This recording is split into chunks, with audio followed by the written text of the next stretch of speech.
Welcome to our deep dive. Today, we're going to be exploring anger and compassion.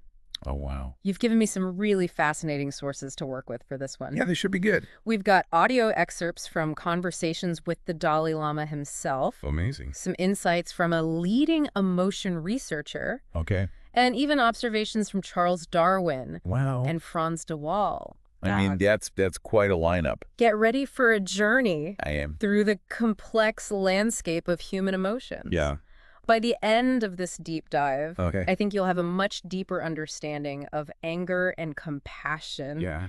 their evolutionary roots, Uh-huh. and some practical tips for navigating these Yeah. powerful emotions in your own life. I love it. So let's start by kind of exploring Yeah. the different ways we express anger. Sure. It's amazing how many words It is. the English language has Yeah. for this one emotion. It's true. Yeah. I never really thought about it like that. We can go from mild annoyance to full-blown rage with all these nuances in between. That's true. Like indignation, which suggests a sense of righteousness. Like you're justified in your anger. Exactly. Right. And then there are more passive forms of anger. Oh, really? Like what? Sulking. It's like anger's silent treatment. Right. Right? Whereas resentment seems to linger. Yes. It's very focused on a specific injustice. It's like holding a grudge. Yeah, Yeah. you know, resentment is like a grudge that we Agree. hold on to, Ah. and it's distinct from hatred, which is more intense. That's more active. Yeah, and actively seeks to harm. Yes, definitely. There's that fascinating anecdote you shared about a Tibetan official Oh, right. who, when he was angry, Uh-huh. would gently pat his knees You would. and say, wow, wow, Ugh. almost in surprise. Yeah. Makes you wonder, It does. can anger ever be a force for good? That's a great question. Yeah. What a strange... Like strange response. This is it. So much restraint, Yeah. you know? He's clearly angry, Yeah. but choosing not to let it control him. Right. I mean, that's pretty remarkable. You know, Yeah. it challenges our common perception that anger is always destructive. Yeah, it does. Maybe like any powerful emotion, it can be channeled constructively. Depending on our intentions. Exactly, depending on our intentions and actions. Right. So I think it's important to differentiate. Between the feeling itself Yes. and the behavior that it might trigger. Yeah. Yeah. So Yeah. this brings us to a pretty Yeah. critical debate in the field. Okay. Is the desire to harm inherent to anger itself, Interesting. or is it something learned? Oh, I see. You know? Yeah. What do you think about that?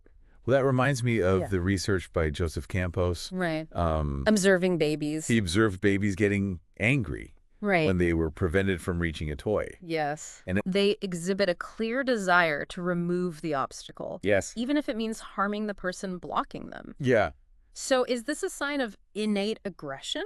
What do you... What do you think? It's thought-provoking, for sure. Yeah. While the baby's actions seem aggressive, Right. they lack the intent to harm. Okay. You know, that we see in adults. Yeah. It's more about overcoming an obstacle Mm-hmm. to satisfy a need. Right. Yeah. So even in infancy, Yes. we see this primal urge Yeah. to assert ourselves. To get what we want. Yeah. Yeah. But perhaps the intent to harm, Develops later. right, Yeah. develops later. Okay. The Tibetan term for anger, sheng, Shang. is really interesting here. Yes, it is. What do you think? Well, Shang encompasses Mm-hmm. both wrath Right. and the desire to inflict harm.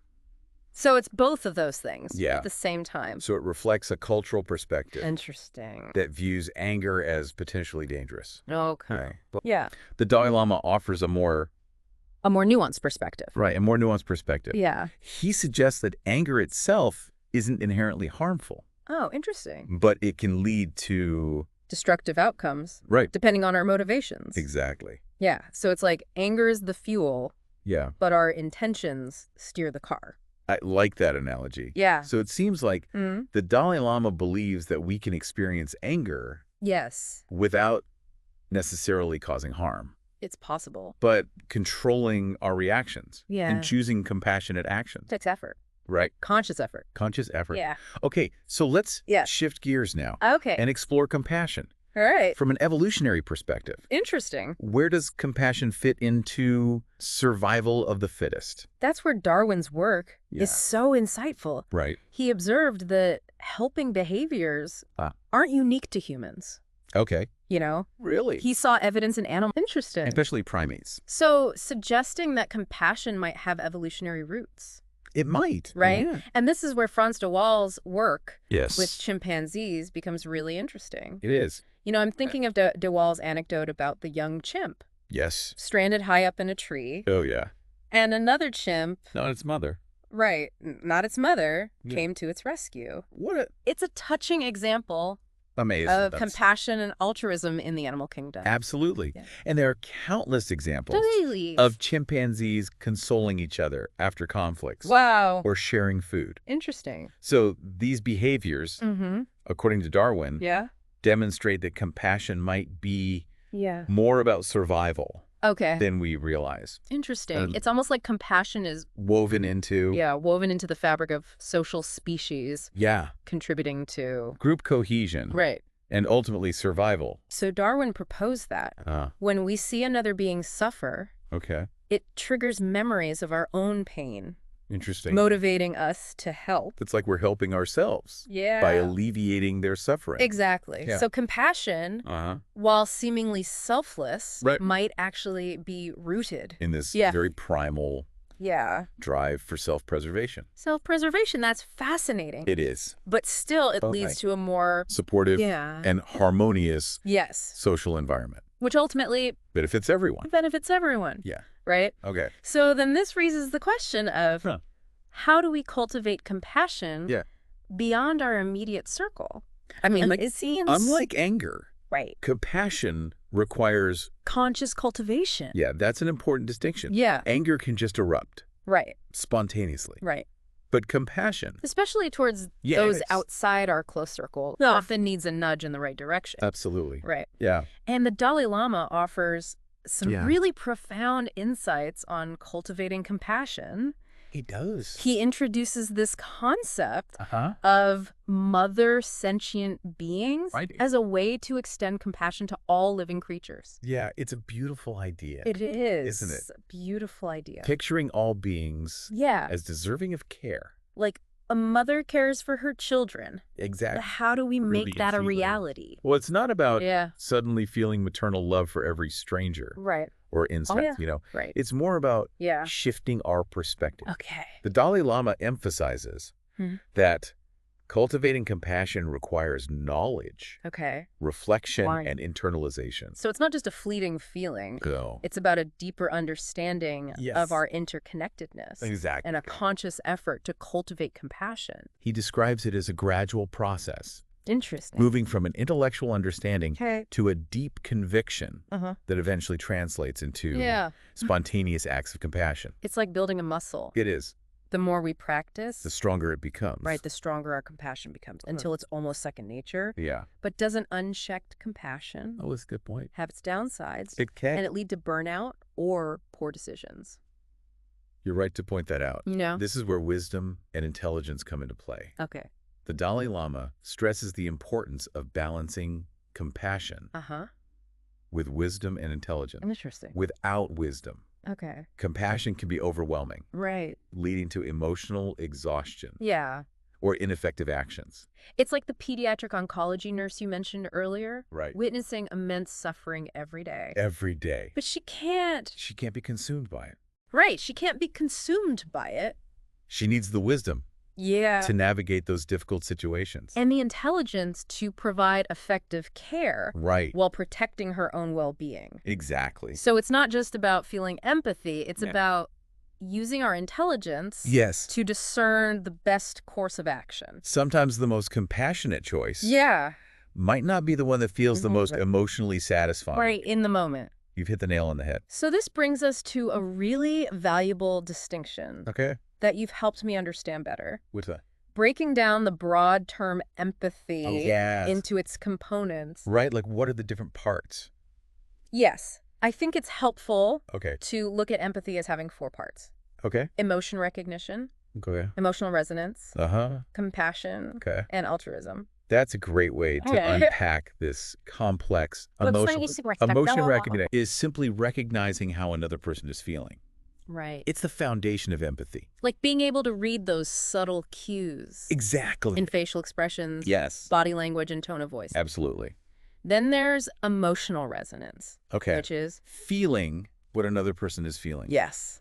This might involve mirroring their emotions. Okay. Or experiencing a different emotion. Right. In response to theirs. So if someone's angry, we might feel angry alongside them. Right. Or feel sadness or concern for them. It's a deeper level of connection with their experience. Right. Okay, so then comes compassion. All right. The desire to alleviate another person's suffering. So it goes beyond simply feeling their pain. Yes. It's about wanting to make things better for them. Exactly. And finally, altruism. Altruism. Which involves taking action. Right. To relieve suffering, yes. even if it means putting our own well-being at risk. That's the most selfless form of empathy. The kind that inspires heroic acts and sacrifices. Right. So we talked about a hypothetical scenario involving my wife coming home angry after a meeting with the chancellor. Yeah. To recap. Okay. I would recognize her anger. That's emotion recognition. Right, that's emotion recognition. Yeah. Then I might feel angry myself. Or feel sorry for her. That's emotional resonance. Right. That's emotional resonance. Okay. Offering to help her find solutions. Or providing comfort. That would be compassion. Right. That would be compassion. Okay. And if you stormed off to the chancellor's office. Oh, wow. And risked your job. Yeah. To demand he treat your wife better. That would be altruism. That would be altruism. Wow. It's interesting to break down empathy this way. It is. Because it shows how complex our emotional responses can be. Yeah. All these components interplay. They do. And influence how we react to others. Yeah. Absolutely. By recognizing these different components, we can cultivate them more intentionally. Yeah. And become more skillful in our interactions with others. Right. You shared a very personal story. Yeah. About your own experience with hatred and forgiveness. I did. I think it's incredibly relevant here. Okay. Would you mind sharing that with our listener? So for years, I held a deep hatred for my father. He was a difficult man, and his actions caused a lot of pain. Okay. This anger fueled many of my achievements. Interesting. But it also poisoned me. How so? I became easily angered. I see. Always ready to lash out. It sounds like carrying a heavy burden. It was, but then some years ago, something shifted. What happened? I forgave him. You forgave him. I don't entirely understand how it happened. But it felt like a dam breaking inside me. Wow. Suddenly, I saw the damage that hatred had caused. Yeah. Not just to him. But to you. But also to me. Right. All that anger I'd been carrying, it just dissipated. That's a powerful testament to the transformative power of forgiveness. It is. It's not about condoning the other person's action. No.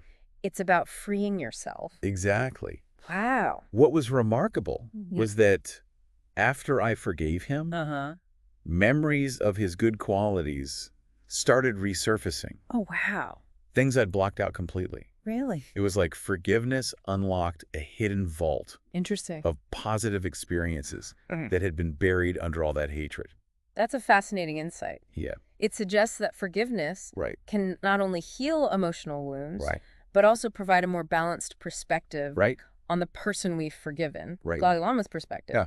Adds another layer to this. Okay. He talks about turning adversities into favorable conditions for growth and development. It's a reminder that even the most painful experiences can offer opportunities for learning and transformation. Absolutely. Forgiving my father didn't erase the past. No. But it allowed me to move forward. Without the burden. Right, without the burden of anger and resentment. Anger and resentment, yeah. Exactly. It's a powerful example of how forgiveness can liberate us from the past. Yes. And create space for healing and growth. Absolutely. It also underscores the Buddhist concept of interdependence. Right. A concept you mentioned wasn't initially central to your understanding. That's right before encountering the Dalai Lama and his teachings. Yeah. I didn't fully grasp the importance of interdependence. Right. Now it's clear. Yeah. It's not just a philosophical idea. Right. It's a fundamental reality. It's a fundamental shift. Yeah. In perspective. Right. It moves away from seeing ourselves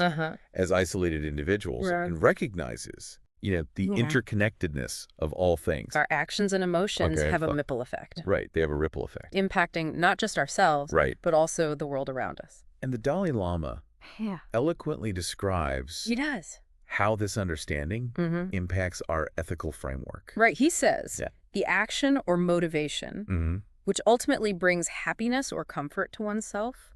Okay. Those are the ethics. Right. But he's speaking from this perspective of interconnectedness. Of interconnectedness, where our well-being is inextricably linked right. to the well-being of others. It challenges the notion of individual happiness as separate from the happiness of others. Right. It's realizing that true happiness, both for ourselves and society, arises from compassion, cooperation, and a deep understanding of our shared humanity.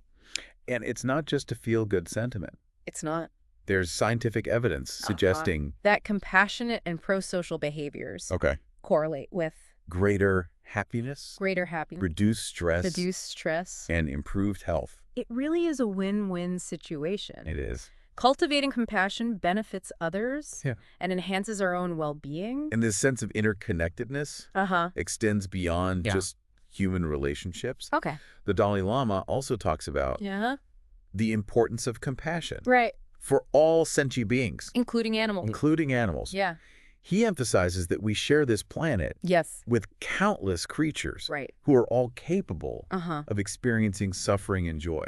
This links back to Darwin. It does. And his observations of consolation and helping behaviors in animals. Yeah. It suggests that compassion isn't a uniquely human construct. No. It's woven into our evolutionary history. As social creatures. Absolutely. And if animals with their limited cognitive abilities.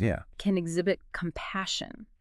It highlights the potential. Right, the potential we humans have. To cultivate this quality. Yeah. It almost feels like we have a moral obligation to extend our compassion. As far as we can. To recognize the shared experience. Of suffering and joy that connects us all. That's a beautiful way to put it. Yeah. It's about recognizing that we are all part of one. Interconnected web of life. Yes. And our actions and choices. Impact not only ourselves, but also the world around us. Yeah, it's a powerful shift in perspective. It is. Seeing ourselves not as isolated individuals, but as threads in this intricate tapestry of life. Yeah. You've mentioned how encountering Buddhist teachings, especially through conversations with the Dalai Lama, has reshaped your own understanding of compassion, anger, and even intelligence. It really has. What would you say were some of the most significant shifts? Well, one of the most impactful shifts has been recognizing the emphasis on interdependence in Buddhist thought. Western psychology, which initially shaped my understanding, often centers on the individual. You know, it's about understanding personal emotions, thoughts, and behaviors.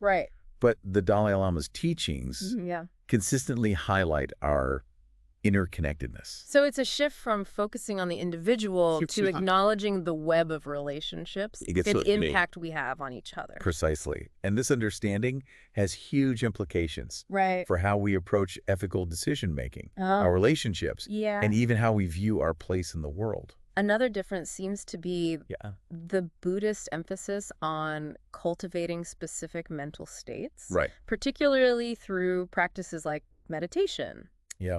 Western psychology often focuses on managing emotions as they arise. But the Dalai Lama suggests that we can actively train our minds to cultivate qualities like compassion, equanimity, and wisdom. So it's a more proactive approach. It is. Instead of just reacting to emotions, we can actively shape our minds. Buddhist teachings emphasize that our minds are not fixed. We're malleable. Interesting. Through practices like meditation. We can weaken negative mental habits and cultivate positive ones. So it's not about suppressing emotions. No. But rather about transforming them. Exactly. Training our minds to respond in more skillful and compassionate ways. You mentioned earlier the concept of mother sentient beings as a method for cultivating compassion for all beings. I love this idea. Yeah. But it can feel abstract.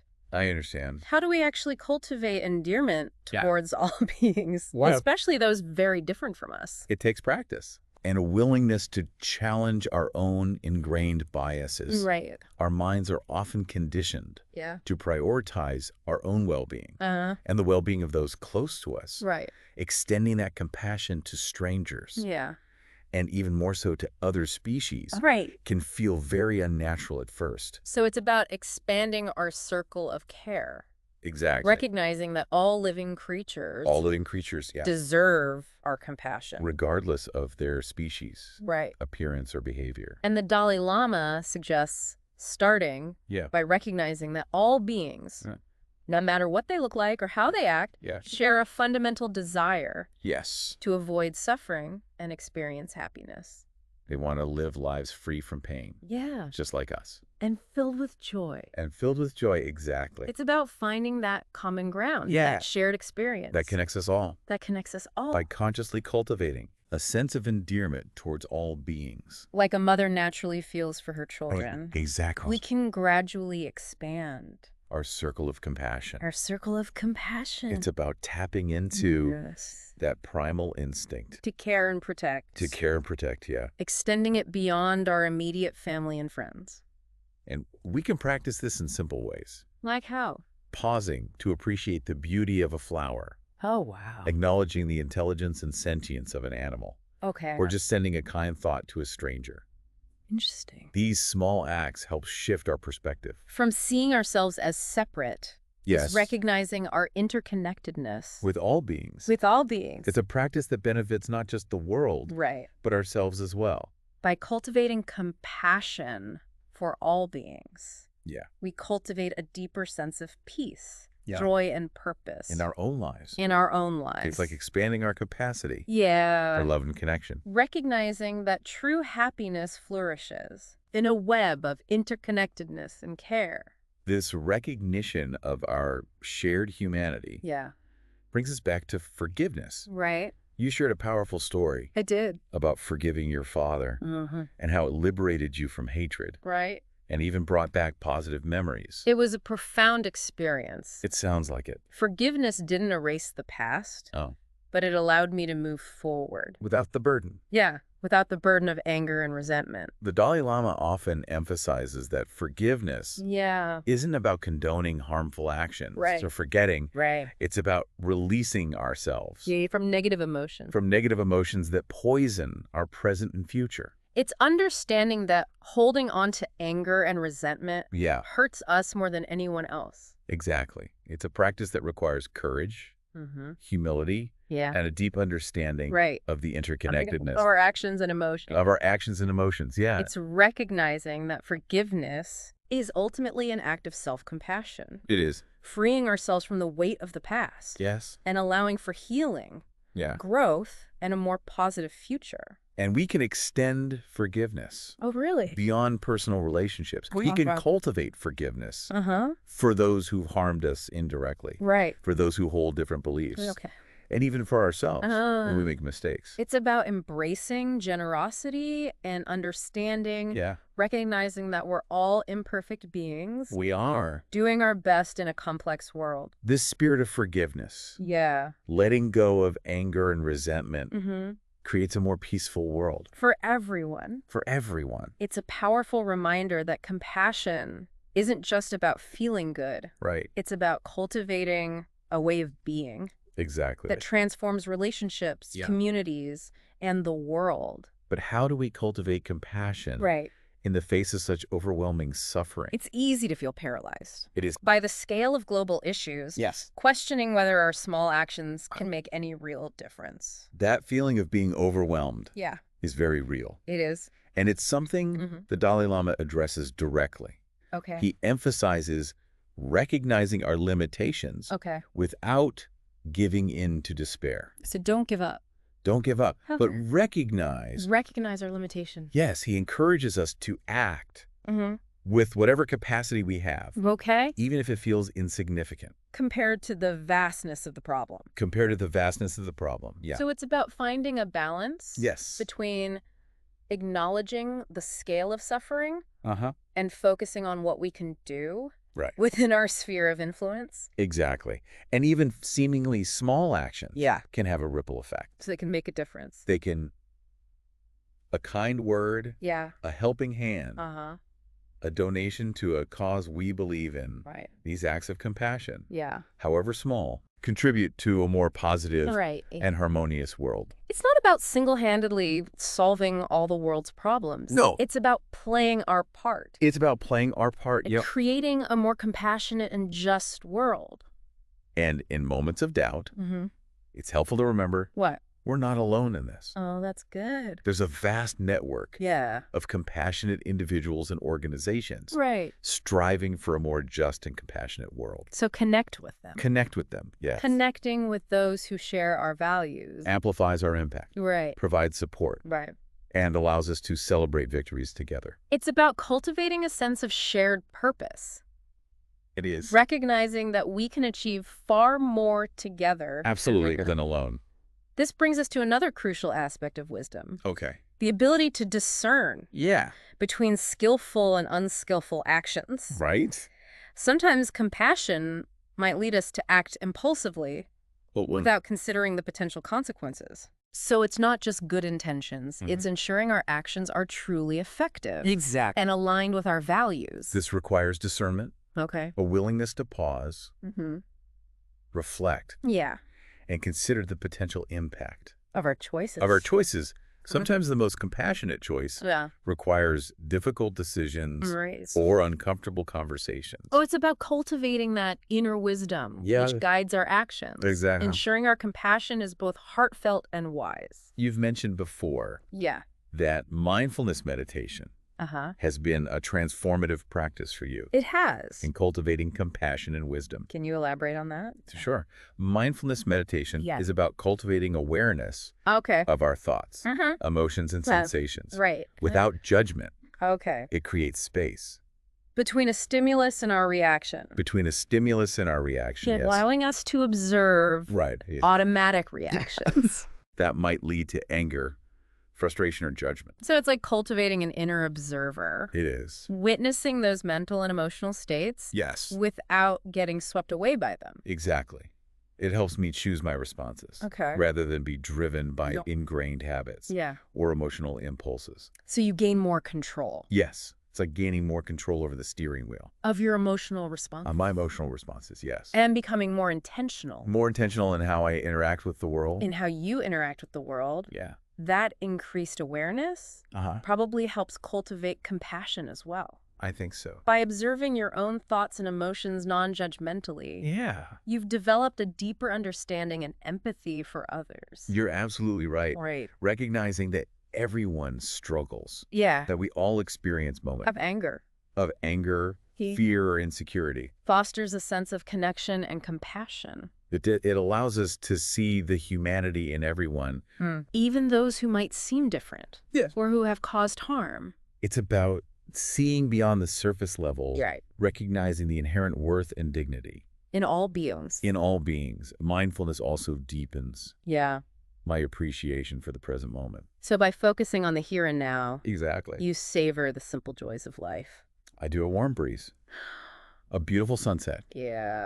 A heartfelt conversation. It's about shifting our focus from the past or future worries to fully experience the richness of the present moment.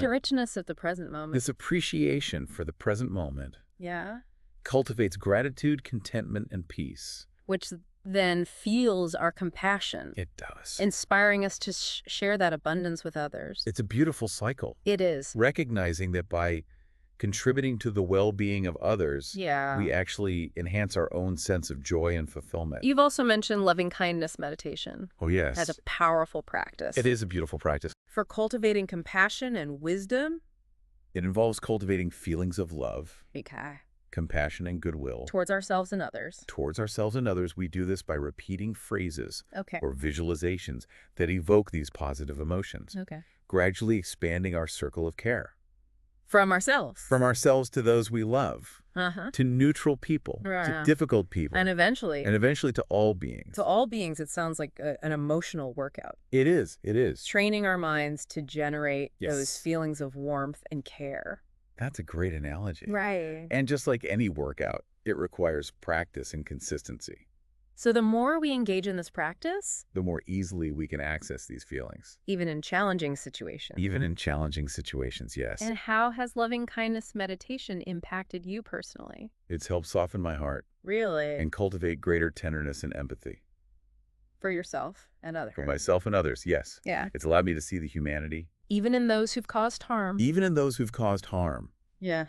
Recognizing that they, too, are struggling with their own pain and confusion. It's about remembering our shared humanity. Exactly. Understanding that our actions and emotions ripple outwards. They do. Affecting others.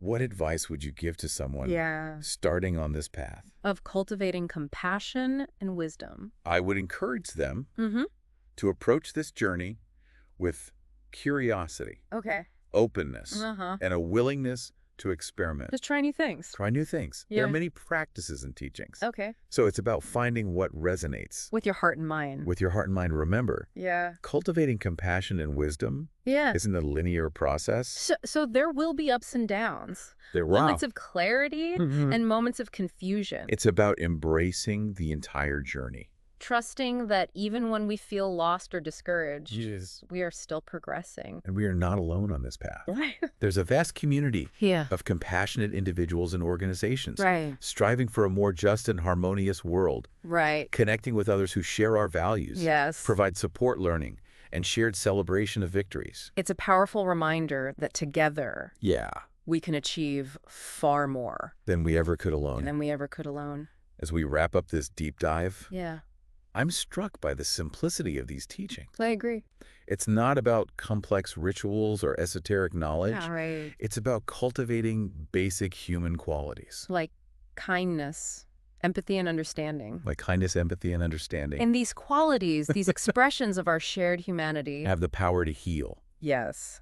Bridge divides. And create a world where compassion and wisdom prevail. It's a vision worth striving for. It is. Inspiring us to tap into our human potential. And contribute to a more just and compassionate world. As we go forth from this conversation, may we carry with us the seeds of compassion, wisdom, and intelligence. Nurturing them in our hearts and minds. And sharing their fruits with the world. What a beautiful thought. To our listeners, yeah, we encourage you to continue exploring these topics. Right. Reflect on the insights that resonated and consider how you might apply these teachings. To your own lives. To your own lives. Remember, even small acts of kindness can ripple outwards. Creating a more compassionate and harmonious world for all. And may we all embody the wisdom of the Dalai Lama. Yes. Who said, love and compassion are necessities, not luxuries. Wow.